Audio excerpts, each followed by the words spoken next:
Hi, hello everyone. Welcome to our channel Amma Kada Cheppava. This is Ashwika and this is my sister Hani.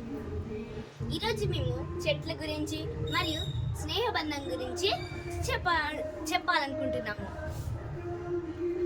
Jasvika, నేను నిన్ను ఒక ప్రశ్న అడగచ్చా? అడుగు.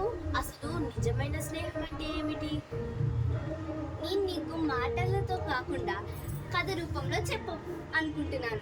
అయితే ఇంకా ఇంట్రెస్టింగ్గా ఉంటుంది. తొందరగా చెప్పు. కథ పేరేంటంటే ఇద్దరు స్నేహితులు మరియు ఒక ఎలుగుబంటి.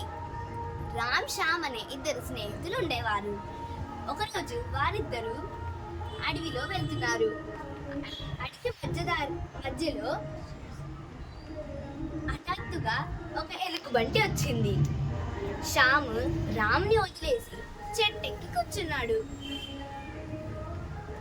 రామ్కి చెట్టెక్కడం రాదు.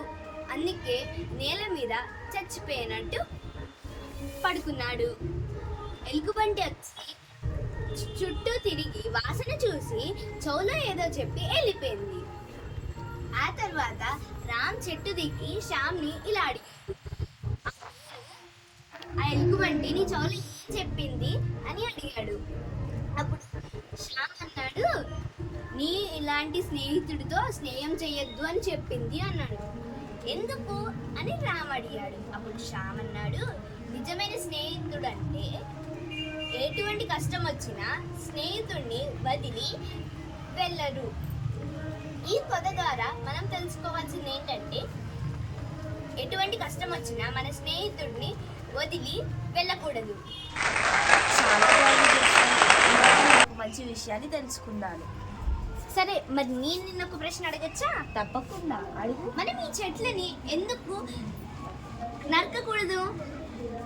అయితే నేను కూడా నీకు ఒక కథ రూపంలో చెప్తేనే ఇంట్రెస్టింగ్గా ఉంటుంది అనుకుంటున్నాను. సరే, అయితే తొందరగా చెప్పు. ఒక పచ్చని అడవి ఉండేది. అది ఎన్నో రకరకాల చెట్లతో నిండి ఉండేది. అయితే అవి చాలా సంతోషంగా జీవించేవి. ఆ పచ్చని చెట్లు ఎంతో సంతోషంగా జీవించేవి. అయితే ఒకరోజు ఒక చెట్లు నరికే వ్యక్తి అడవిలోకి వచ్చాడు. వచ్చి చాలా చెట్లు నరికేశాడు. సాయంత్రం ఇంటికి వెళ్ళిపోయాడు. అయితే చనిపోయిన చెట్లని చూసి మిగిలిన చెట్లు ఎంతగానో ఏడ్చేసరికి ఒక వేప చెట్టు ఇలా అంటది, మనం ఆ చెట్టు నరికే వ్యక్తికి చెప్తాం ఇలా అనేసి అంటది. అప్పుడు మామిడి చెట్టు అంటది కదా, ఏమని చెప్తాం మనమైనా, అతను వింటాడా మనం చెప్పే మాట అని అంటది.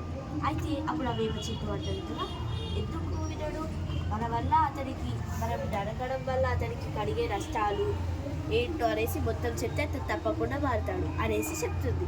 అయితే ఆ మరుసటి రోజు ఆ చెట్లు నరికి ఆయన వస్తాడు. ఒక మామిడి చెట్టు నరుకుదామనేసరి తన గొడ్డని లేపుతాడు. లేపేసరికి ఆ చెట్టు గట్టిగా వద్దు అని అరుస్తుంది. అరిచేసరికి అతను చుట్టూ చూస్తాడు. చుట్టూ ఏం కలిపిపోయేసరికి మళ్ళీ నరకపోతాడు. అప్పుడు మళ్ళీ ఆ చెట్టు వద్దు అని అరుస్తుంది. అరిచేసరికి అతను ఆ చెట్టును చూసి తన గొడ్డలు పడేసి దూరం వెళ్ళిపోతాడు. ఇదేంటి ఒక చెట్టు మాట్లాడుతుంది అనేసరి ఆశ్చర్యపోతాడు. అప్పుడు ఆ మామిడి చెట్టు అంటుంది కదా, దయచేసి మమ్మల్ని నరకకు, ప్లీజ్ మమ్మల్ని బ్రతకనివ్వు అనేసి అడుగుతుంది. అయితే ఎందుకు నరకద్దు అనేసి అంట, మమ్మల్ని నరికితే నువ్వు ఎన్నో కోల్పోతావు అనేసి ఆ మామిడి చెట్టు అంటుంది. అయితే ఏంటి, మిమ్మల్ని నరికితే నేను కోల్పోతాను, నరకకుండా ఉంటేనే కోల్పోతాను. ఒకవేళ నేను మిమ్మల్ని నరకపోయాను అనుకోండి, నా యజమాని నాకు జీతం ఇవ్వడు. అప్పుడు నా కుటుంబాన్ని నేను ఎలా పెట్టి పోషించుకోవాలి? తినడానికి తిండి ఉండదు, వేసుకోవడానికి బట్టలు కూడా ఉండవు, నేను ఎలా జీవించాలి అనేసరి అతను అంటాడు. అయితే మమ్మల్ని నరికితే నువ్వేం కోల్పోతావు విను అనేసరి ఒక వేప చెట్టు చెప్తుంది, నువ్వు తినే ఆహారం అంటే పండ్లు, కూరగాయలు అవి మా నుంచే వస్తున్నాయి. అలాగే నువ్వు పీల్చే గాలి కూడా మా నుంచే వస్తుంది. నువ్వు అనారోగ్యం పాలవుతే వేసుకోవడానికి మందులు కూడా మా నుంచే వస్తున్నాయి. మేము లేనిది నువ్వు జీవించలేవు అనేసరి ఆ చెట్టు చెప్తుంది. అయితే అప్పుడు ఆ చెట్లు నరికే వ్యక్తి ఎంతో బాధపడి, అయ్యో నేను ఇంత క్రూరంగా ప్రవర్తించానే, ఒకవేళ నేను నరికేసి ఉంటే నేను ఎన్నో కోల్పోతాను ఇలాంటివి అనేసరి అతను పశ్చాత్తాపం పడి ఆ చెట్లని క్షమించమని వేడుకుంటాడు. అయితే ఆ చెట్లు అంటాయి కదా, మరి నువ్వు నాకు ఒక ప్రమాణం చెయ్యి, ప్రతి నెల వచ్చి ఇక్కడ చెట్లు నాటుతానని అనేసి అంటది. అయితే అప్పుడు ఆ చెట్లు నరికే వ్యక్తి, సరే నేను ప్రమాణం చేస్తున్నాను, ప్రతి నెల ఇక్కడికి వచ్చి చెట్లు నాటుతాను అనేసి అంటాడు. ఇందులో నీతి ఏంటిదో చెప్పేనా? మనం ప్రకృతిని కాపాడితేనే అది మనల్ని కాపాడుతుంది.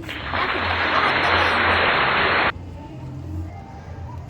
మేము కూడా రోజు చెట్లు నాటుతాం, మీరు కూడా నాటండి, ప్రకృతిని కాపాడుదాం. Thank you for watching. Please subscribe our channel. Bye bye.